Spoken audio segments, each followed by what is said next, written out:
sakes, Earl. Pick up your feet. I don't understand why I can't just sleep through the Prescott's vacation photos at home. Because come this fall, after our Colombian cruise, you're going to want to show up all your photos, and you're going to want Duke to come over and take his nap. Now, put a smile on. They do this every year. They always have to best us. Go somewhere more expensive. You know, one of these days, we're going to take the ultimate vacation. Let's see how they top that. The cruise, dear, that's our ultimate vacation. You have it all planned out, but do remember, it is not a competition. No? Then what's this little reconnaissance mission that we are on? Oh, hush. Joyce, Earl, come in. Oh, so glad you could make it. Can I get you something to drink? Tea, perhaps? Duke has this wonderful vintage he saved from the Boston Harbor. Here we go. We love tea. Duke, the Hendersons are here. Ah, they call it the Revolutionary War, but I think the real revolution is the invention of soap. Indeed. I was just telling Earl the other day about how when we went west... Here's your tea. Now, put plenty of sugar in it.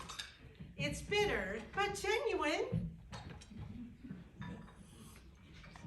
Bitter, but genuine. Just like the hostess. Ow! I'll go see what's keeping Duke. Why didn't you say something? You kicked me for saying something. I kicked you for being rude. Why didn't you say anything when she interrupted my story about the soap? You have a story about soap. You remember that... There, Duke's on his way. So, honey, how were the colonies? Did you stop at that postcard shop I read about? The one where you can get a selfie as Paul Revere rides by? Oh, well, Earl, Joyce, so glad you could come. How's the tea? Did Honey give you the bad news? Bad news. He's exaggerating. You were pretty exaggerated when I told you the travel agency news. No technology newer than 1800. So no pictures. Oh, honey, how distressing. We were so looking forward. Oh, don't worry, don't worry. I found a loophole. She hired somebody.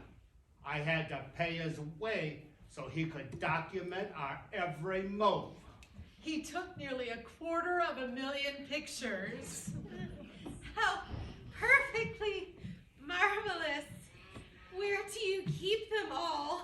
Well, that's the bad news. Apparently, in my haste, I hired one of those 20th century photographers who does everything on film. Said it's going to take a whole year to develop them. Oh, honey, we completely understand.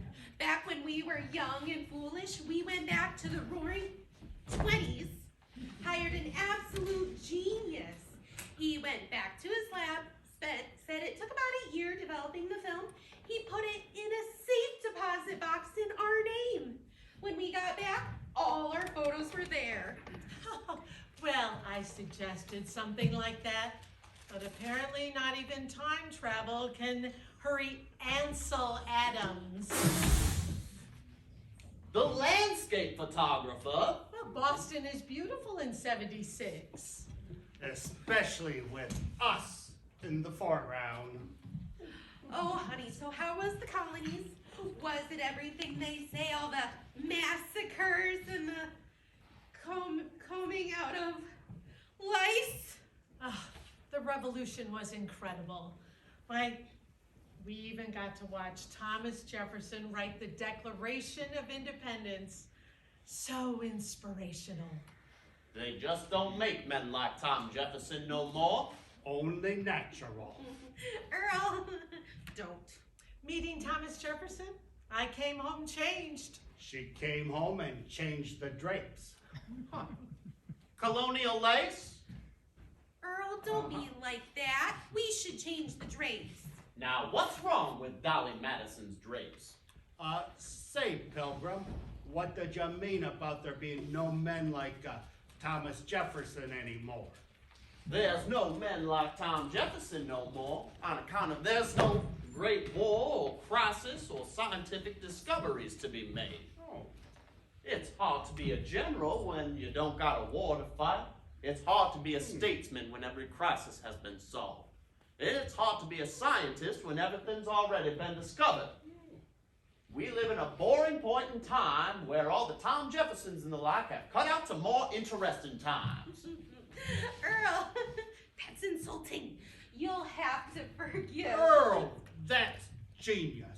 How'd you come up with that? A schoolmate of mine, ugly kid, poor too. He did all of his Euclid on the back of envelopes, talked about self-evident truths and the like. Then one day, he did just up and disappeared. I figured he moved, but the neighbor girl found his picture in a history book, a real daguerreotype, dated 1846, the first known photograph of the Abraham Lincoln. No. Yes. That's excellent. You know, that explains something to me. What's that? Ever wonder why we don't see anyone from the future vacationing in our time? Oh, Duke, don't go on with that end of the world nonsense again. He thinks something awful's gonna happen, like a nuclear war, an epidemic, or the Earth is invaded by aliens. Well, I always figured that time travel gets outlawed by the government. No, no, no. As someone that went to school with Abraham Lincoln, you ought to have realized it. Realize what? We're too boring. Oh, Duke, don't be cynical. We live in flyover country, honey. Nothing ever happens here. And so, you know, all the Abraham Lincolns and Thomas Jeffersons have moved on to more exciting times. Everything worth visiting has already happened.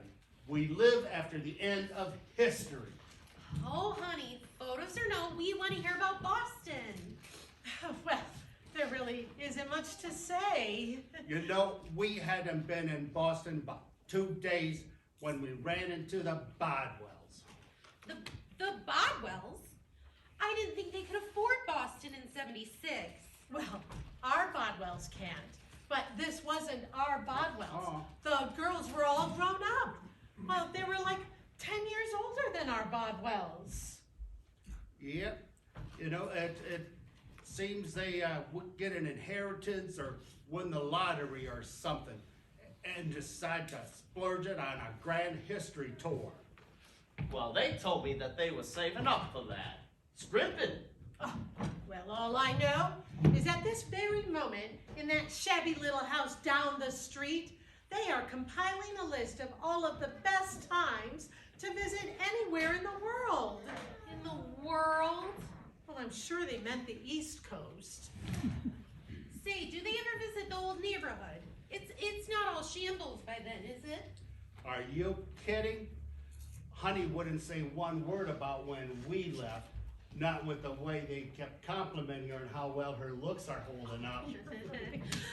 Well, I'm afraid we must be going. Honey, thank you so much for the invitation, and Duke, thank you for the tea. Oh, you're not leaving. I'm afraid we must, if Earl doesn't get his nap. Early to rise and early to bed, as our friend Betty would say. Well, wasn't Benjamin Franklin in Philadelphia in '76? Yes, with Thomas Jefferson. Come on now, dear. But Joyce, you didn't get a chance to tell us all about that Colombian cruise you're taking next fall. Are you learning Spanish? This fall, dear. And Columbus was Italian, but I'm afraid we must be going. Do invite us back when your Polaroids come in. Well, of course. And I'm so glad you enjoyed the tea. If you want more, just ask. Duke squeezed off more of that awful harbor water than I can drink in a year. I doubt that. Bye now. Why did you tell them about our cruise? I didn't tell them about our cruise after all that time that I spent investigating the travel agencies to make sure they couldn't go anywhere earlier. They did book somewhere earlier. They only skimmed through the 1600s on the way back through Boston. That photo was of them giving John Smith a cigarette in a canoe. They went to Jamestown? I knew they didn't meet Thomas Jefferson. They hardly sounded all liberty, equality, and fraternity to me. They knew we saw off Lewis and Clark last fall, and that we expected them to visit the Revolution. But instead of letting us have an easy French and Indian War, they skipped through pre-revolutionary America entirely. They upped the budget. Isn't that why you wanted the Columbian cruise? Oh, gosh, I still think you let something slip. I'm sure it was the Bodwells. The Bodwells, them and their world history tour. It's just not fair. The Columbian cruise just doesn't cut it anymore. It's not too late to change our plans. You know, Columbus wasn't the first person to discover America. We could take a Viking cruise. But you hate the cold. Don't be absurd, dear. Our vacations aren't about me.